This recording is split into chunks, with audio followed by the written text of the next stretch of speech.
ಅಯೋಧ್ಯೆಯ ರಾಮ ಮಂದಿರ ನಿರ್ಮಾಣಕ್ಕಾಗಿ ದೇಶ ವಿದೇಶದಲ್ಲಿರುವ ರಾಮ ಭಕ್ತರಿಂದ ಇದುವರೆಗೂ 5,000 ಕೋಟಿ ರು ಹೆಚ್ಚು ದೇಣಿಗೆ ಸ್ವೀಕರಿಸಲಾಗಿದೆ.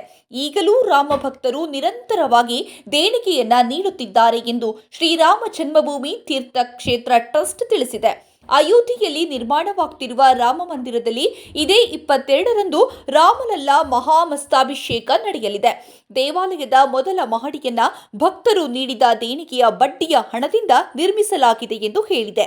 ದೇಶವಷ್ಟೇ ಅಲ್ಲ, ಹೊರ ದೇಶಗಳಲ್ಲಿ ಕುಳಿತಿರುವ ರಾಮ ಭಕ್ತರು ಕೂಡ ರಾಮ ಮಂದಿರಕ್ಕಾಗಿ ದೇಣಿಗೆಯನ್ನ ನೀಡುತ್ತಿದ್ದಾರೆ.